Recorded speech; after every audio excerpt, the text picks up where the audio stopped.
그 다음으로 넘어가 보시면 이제 혼성 오비탈 개념이 등장을 하죠.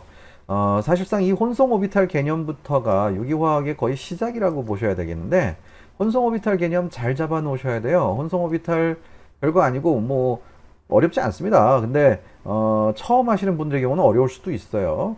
근데 어찌됐든 요 혼성 오비탈 개념도 제대로 잡아 놓지 않은 상태에서 마구잡이로 유기화학 개념들을 머릿속에다가 암기식으로 집어넣다 보니까 결국에는 유기화학 전반적으로 다 그냥 진짜 암기 과목이 아닌가 이런 식으로 전락하는 경우들이 생겨버려요. 그러니까 그렇게 간단하게 생각하지 마시고 혼성 오비탈의 개념이나 의미를 일단 정확하게 파악을 하고서 넘어가자, 그런 얘기예요. 자, 일단 여기서 혼성 오비탈이라고 하는 용어가 등장을 했습니다. 여기서 혼성, 그러면 요거는 뭐 하이브리드 이렇게 얘기할 수 있고요. 하이브리드 오비탈 이렇게 부르게 되는데, 하이브리드라는 게 뭐 자동차도 있잖아요. 그러니까 휘발유로도 달리고 전기로도 달리고 뭐 이런 것들, 그게 하이브리드인데, 한마디로 한 가지의 성질이 아니라 두 가지 이상의 성질이 섞여 있는 그런 오비탈이 바로 혼성 오비탈이다 라고 보시면 돼요.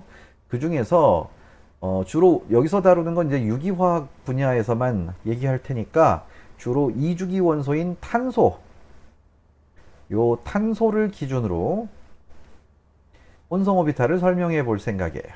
그래서 탄소를 기준으로 한다면 앞에서도 말씀드렸지만 탄소는 이주기 원소라서 s 오비탈하고 p 오비탈, 그러니까 두 번째 최외곽이 두 번째 껍질이고 최외곽 껍질에는 s, es 오비탈하고 ep 오비탈, 요 두 가지 종류의 오비탈 밖에는 없습니다.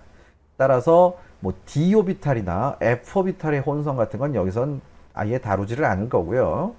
그래서 s 오비탈이라고 하는 것과 p 오비탈이 어떤 방식으로 왜 어떻게 혼성화가 되느냐, 왜 섞이게 되느냐, 이걸 보셔야 될 텐데, 일단 혼성화의 개념은 원자 오비탈, 그러니까 앞에서 중성 원자 상태의 오비탈들은 그냥 s 오비탈, p 오비탈, d 오비탈, f 오비탈 이런 식으로 딱딱딱 나뉘어져 있는데, 이 원자 오비탈의 전자들이 가만히 혼자 있을 때는 전혀 혼성화가 되지 않다가 이제 여기에 나온 것처럼 다른 원자들과 상호작용이 일어나기 시작하면서, 그러면서 바로 혼성화가 진행된다라고 보시면 돼요. 그러니까 간단하게 살펴보시면은 S오비탈, 그 구형을 띠고 있는 S오비탈만 한번 생각해 봅시다. S오비탈의 전자가 하나 있었다고 치는데요. 이 혼자 있을 때 그냥 이걸 이 영역 안에서 막 마구잡이로 움직이면 돼요. 그런데 만약에 외부에서 다른 원자핵이 이 원자를 향해서 다가오고 있다라고 가정해 봅시다. 그러면 어떻게 돼요? 이 원자, 그 전자 하나를 가지고 있는 원자핵의 인력에 의해서 이 전자가 그냥 균일한 어떤 운동을 하고 있었는데, 이 원자핵뿐만 아니라 외부에 있는 다른 원자핵의 인력이 이제 이 전자한테서 영향을 미치기 시작하는 거예요. 전자를 잡아당기기 시작하겠죠. 그러면 이 하나의 원자핵의 인력을 받을 때보다는 어쨌든 모양이 이런 식으로 이쪽으로 전자들의 모양이 치우쳐 버리겠네요. 이런 모양으로 변하게 될 거예요. 그래서 원래 가지고 있던 운동 상태가 변화됨으로 인해서 발생하는 모양, 그걸 갖다가 우리는 보통 이렇게 혼성화되는 것이다 라고 생각을 하시는 게 좋을 것 같습니다. 그래서 다른 원자와의 상호작용으로 이제 오비탈이 일그러지게 되고요. 그럼으로 인해서 전자들이 원자핵, 원래 있던 원자핵 주변에 균일한 분포를 가진 것들이 치우침을 나타내게 되죠. 그래서 원자핵을 중심으로 전자들이 특정 방향으로 치우쳐 있게 되고, 그로 인해서 s오비탈의 에너지는 높아지게 되고요. p오비탈의 에너지는 낮아지게 되는 현상이 발생합니다. 왜 s오비탈 에너지는 높아지고 p오비탈 에너지는 낮아질까? 요거를 이제 한번 생각해 보신다면요. 일단 es 오비탈하고 ep 오비탈 두 가지만 한번 생각해 보도록 합시다. 앞에 우리가 앞 시간에 배웠었던 것처럼 같은 껍질에 들어있는 오비탈이라고 할지라도 오비탈의 종류가 결정되면서 에너지 차이가 미세하게 차이가 난다고 그랬어요. 그때 이 s 오비탈이 어쨌든 에너지 레벨이 이 정도라고 한다면은 이 p 오비탈은 에너지가 그거보다는 높아요. 그리고 이 s 오비탈은 한 개가 있고 이 p 오비탈은 세 개가 있는 거죠. 그래서 이런 상태로 존재하고 있는데 s 오비탈, 이게 탄소를 기준으로 본다면은 탄소는 전자 배치가 1s에 2, 2s에 2, 2p에 2 이렇게 해서 원자 번호는 6번이에요. 이때 1s2에 해당하는 요 전자는 일단 생각하지 않을 거고요. 왜냐하면은 바깥쪽 껍질이 아니라 안쪽에 숨겨져 있는 껍질이기 때문에 전혀 반응에는 참여하지 않습니다. 그러면 최외곽에 있는 2주기에 해당하는 요 오비탈의 전자들만 본다면은 2s에는 전자가 이렇게 하나, 두 개가 있을 거고요. 그 다음에 2p에도 전자가 하나, 두 개 이렇게 채워줄 겁니다. 이게 따로따로 채워지는 이유는 전자 간 반발을 최소화시키기 위해서. 여기는 하나밖에 없으니까 무조건 다 채운 거고요. 자, 그때 이런 상태의 전자 배치를 가지고 있었는데 외부에서 다른 원자가 어쨌든 다가와요. 이 탄소 원자를 향해서 다가오게 되면은 이 원자가 원자핵만 있는 게 아니라 어쨌든 이 주변에는 전자들이 얘도 어느 정도는 가지고 있을 거라고요. 그럼 이 전자들이 어쨌든 이 탄소 원자를 향해서 다가오게 되면은 보시다시피 ES는 어느 방향으로 다가오건 어쨌든 무조건 영향을 똑같이 받는데 여기에는 더 이상의 전자를 채울 수가 없는 앞에 스핀 양자수에서 소개했던 것처럼 전자들이 한 오비탈에는 두 개가 최대라고 그랬으니까 더 이상의 전자를 채울 수 있는 여력이 없는 꽉 채워진 오비탈이 있으니까 반발력, 이 외부에서 다가오는 원자가 가진 전자와 반발력 하나밖에 작용하지 않을 겁니다. 그러면 막 튕겨 나가려고 하니까 얘는 어떻게 돼요? 에너지가 서서히 높아지기 시작할 거고요. 근데 이 EP 오비탈 같은 경우에는 오비탈은 3개가 있는데 전자는 2개밖에 채워져 있질 않습니다. 그러다 보니까 꽉 채워져 있는 상태가 아니라서 이 EP 오비탈 영역에서는 어쨌든 전자들이 아직도 더 채워질 수 있는 여력이 있고요. 이 채워질 수 있는 여력이 있다는 얘기는 제가 앞쪽에서 옥텟 규칙 설명하면서도 또 소개를 했다시피 옥텟 규칙은 최외곽의 오비탈의 전자를 모두 꽉 채우려는 성질이라고 그랬고 그 꽉 채우려는 성질이 왜 나타난다라고 얘기했었냐면은 원자핵으로부터 발생하는 핵전하가 여기에 듬성듬성 전자들이 채워져 있을 경우 전자들에 의해서 상쇄돼야 되는데 상쇄되지 못하는 부분으로 외부에 있는 전자를 잡아당기기 시작한다고 그랬어요.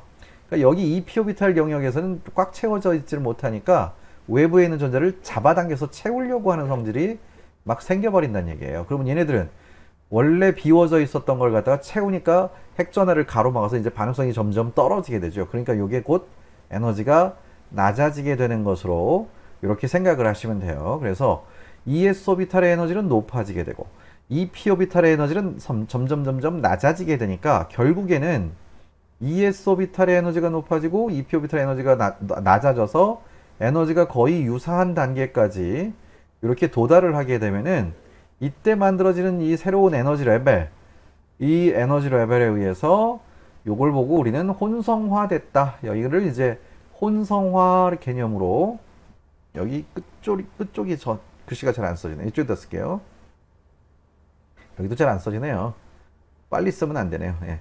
혼성화라는 개념으로 사용하고 있습니다. 그래서 요 에너지 레벨로 따지면 이런 상태. 그 다음에 모양으로 본다면 밑에 나와 있는 그림처럼 S오비탈 하나하고 P오비탈 하나가 섞이게 되는 거죠.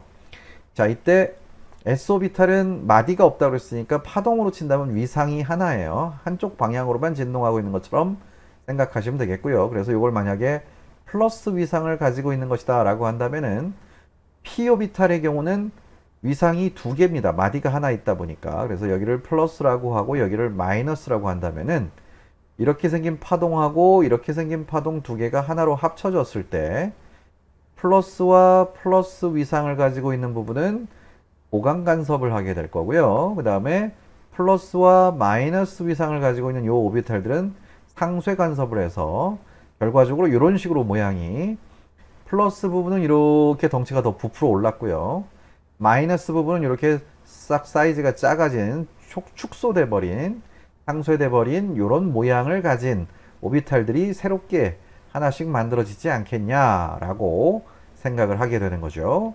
그때 이제 우리는 이런 식으로 모양을 그릴 수가 있는데, 그러니까 위에 있는 이런 오비탈하고 이 S 오비탈이 이렇게 모양이 변한 거고요. 이거는 S 오비탈이 이렇게 모양이 변한 거고, 이건 P 오비탈의 입장에서 요 성질하고 섞이게 되면은 이렇게 모양이 또 변한다라고 보게 되는 거죠. 그래서 요거랑 요거랑 합쳐져서 이런 모양으로 볼 수가 있는데, 이런 모양으로 보면 정신이 하나도 없죠. 그래서 보통 좀 쉽게 나타내게 하기 위해서 이렇게 뚱땡이처럼 그려져 있는 모양을 이렇게 슬림하게 표현을 하고 있습니다. 그래서 보통 혼성 오비탈의 모양은 이렇게 혼성화된 모양은 원자핵을 중심으로 해서, 여기가 원자핵이에요. 여기 원자핵을 중심으로 해서 한쪽으로 뿔룩하고 나머지는 조그맣게 이렇게 만들어져 있는, 그래서 플러스 마이너스 이런 식으로 두 개의 위상을 가지는 오비탈로 새로운 모양으로 변형이 됐다라고 보시게 됩니다. 근데 이때 한 가지 명심하셔야 될 점은, 이 오비탈이라고 하는 것은 혼성화에 참여한 개수만큼 생성되지 그게 하나로 합쳐지는 건 아니다, 그런 얘기예요. 그러니까 만약에 s 오비탈 1개하고요 p 오비탈 3개가 혼성화가 된다라고 한다면은 이게 1 더하기 3에서 총 4개의 혼성 오비탈이 만들어져야지. 아까 에너지 다이어그램 그려드린 거 그걸 보시면 알 거예요. 그런데 자칫 잘못해가지고 이걸 모양으로 생각하다 보면 이 모양이 여기에 섞여가지고 그냥 한 덩어리가 됐다 이렇게 생각하시는 분들이 종종 있는데요. 그렇게 생각하시면 안 돼요. 이 s-오비탈은 이런 성질의 영향을 받아서 이 s-오비탈이 이렇게 변하게 되는 거고요. 이런 식으로. 그 다음에 p-오비탈도 역시 s-오비탈 성질이 여기에다 영향을 줘서 이런 식으로 모양이 변한다. 뭐 이렇게 생각을 하시는 게 훨씬 타당하다. 그런 얘기죠. 그래서 보시다시피 한 개의 s-오비탈은 세 개의 p-오비탈, 한 개의 s-오비탈과 세 개의 p-오비탈이 혼성화가 되면은 총 4개의 혼성 오비탈이 만들어지게 되고요. 어차피 s-오비탈 하나밖에 없으니까 s-오비탈 하나랑 p-오비탈 2개가 혼성화되면은 3개의 혼성 오비탈이 이렇게 각각 하나씩 혼성화돼 버리면은 2개만 혼성 오비탈이 만들어지는 것으로 해서 오비탈의 그 혼성 종류도 이렇게 3가지 종류로 나뉘어지게 된다라는 얘기예요. 이런 것들의 개념을 좀 잘 생각해 주셔야 되겠는데, 이거는 처음 배우시는 분들의 입장에서 본다면 상당히 난해한 개념이긴 해요. 그러니까 이거는 좀 자주 여러 번 반복적으로, 여러분들이 이 강좌를 좀 반복적으로 처음 하시는 분들은 반복적으로 보셔가지고 좀 숙달을 시키실 필요가 있고요. 그 다음에 이제 결국엔 일반화학적 개념이나 물리학적 개념들을 좀 같이 곁들여서 생각을 해 주셔야 될 것 같습니다. 이게 파동의 성질로서 이렇게 혼성화를 설명하는 거거든요. 자, 아무튼 그렇게 해가지고 혼성화되는 기초 개념은 일단 이렇게 설명을 드렸고요.